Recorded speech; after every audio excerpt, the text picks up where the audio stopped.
आज पूरी दुनिया एंटी माइग्रेशन पॉलिसी अपना रही है। तो क्या होता है माइग्रेंट्स और क्या आप माइग्रेंट है, इस बात को ध्यान दीजिए। माइग्रेशन से रिलेटेड जो भी चैलेंजेस है उसको बात करेंगे यूपीएससी के माइग्रेशन के टॉपिक से। The rise of anti migration policies contemporary international relation. आज जो माइग्रेशन जैसी एंटी माइग्रेशन जैसी पॉलिसी जो इंटरनेशनल को रिलेशन में जहां पे आइसोलेटेड हो रहा है, डेवलपमेंट से लोग आइसोलेटेड होना चाहता है क्योंकि माइग्रेंट जाके उसके देश में उसके लोगों के लिए इकोनॉमिक अपॉर्चुनिटी उसके रिसोर्सेज का यूज करते हैं और उसके लोकल लोगों का बेनिफिट नहीं हो पाता, इसलिए एंटी माइग्रेशन पॉलिसी बहुत सारे लोग अपना रहे हैं। बट स्ट्रक्चरल शिफ्ट आज एक तरह के स्ट्रक्चरल शिफ्ट होता जा रहा है। आइडेंटिटी पॉलिटिक्स का एक पार्ट हो गया, सिक्योरिटी कंसर्न। माइग्रेशन एक तरीके का आइडेंटिटी पॉलिटिक्स का पार्ट, सिक्योरिटी कंसेप्ट हो रहा है। जियोपॉलिटिकल ट्रांसफॉर्मेशन में भी बहुत ज्यादा चले across region, United State, United Kingdom, France, India. Migration became a politically charge issue. आज इन देशों में माइग्रेशन से रिलेटेड बहुत ज्यादा पॉलिसी बना रहा है, बहुत ज्यादा टेंशन है जो फॉरेन पॉलिसी को भी इन्फेक्ट करते हैं और उससे रिलेटेड बहुत ज्यादा चैलेंजेस है। फर्स्ट द बैकग्राउंड, हम जानेंगे कि क्या क्या कहां से माइग्रेशन जैसे रिलेटेड समस्या अराइज हुए। First the background lies in the post war expansion of global. जब कोल्ड वॉर स्टार्ट खत्म हुआ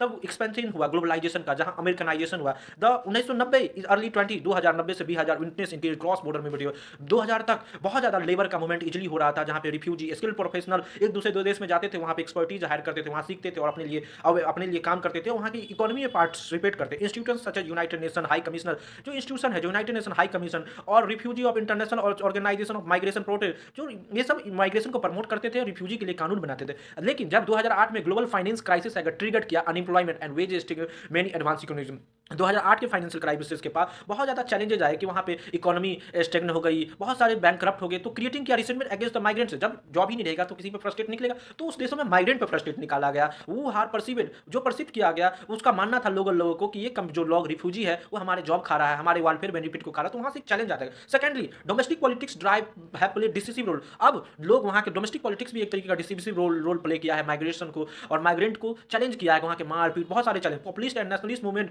reframe migration as a threat of sovereign and culture. जो आज पॉपुलिस्ट लीडरशिप का, नेशनल मूवमेंट जैसे लीडरशिप का राइज हो रहा है, जो बता रहा है कि माइग्रेंट हमारे देश के लिए, सोवरेनिटी के लिए, कल्चर थ्रेट को, माइग्रेंट हमारे जो कल्चर है, इंडिजिनियस कल्चर, उसको खत्म कर देंगे कि वो लोग अपने रंग में न मिला दे। इस बात का एक चिंताजनक है। The electoral success leader like Donald Trump, आज डोनाल्ड ट्रंप का जीतना, ब्रिजिट जो यूके का यूरोपियन यूनियन से निकलना, बताता है कि एक माइग्रेशन रिलेटेड इशू था कि माइग्रेंट को लोग देखना पसंद नहीं करते थे, इसलिए वो लोग जीते। वो बताता किस तरीके से माइग्रेंट के इशू पे भी लोग जीत जाते हैं। एंटी माइग्रेशन रेक्टिंग जो एंटी माइग्रेशन पॉलिसी है, आइडेंटिटी पॉलिटिक्स का बहुत बड़ा चैलेंज है। Third the security concern intensify anti migration measure. आज सिक्योरिटी कंसर्न जैसे रिलेटेड पे anti migration policy, terrorist incident Europe and West Asia along with irregular migrants from the conflict zone of Syria. और आज terrorist attack Europe में, West Asia में हो रहा है, वो लोग कौन है? वो लोग माइग्रेट करके जाते हैं सीरिया और अफगानिस्तान से और दूसरे लो मिडिल कंट्री से, गरीब देश, वहां पे जाके बम ब्लास्ट करते हैं और वहां के जान मान को हानि करते हैं। इसीलिए वो लोग चाहते हैं माइग्रेंट ना आए। Migration became a link national security. आज सारे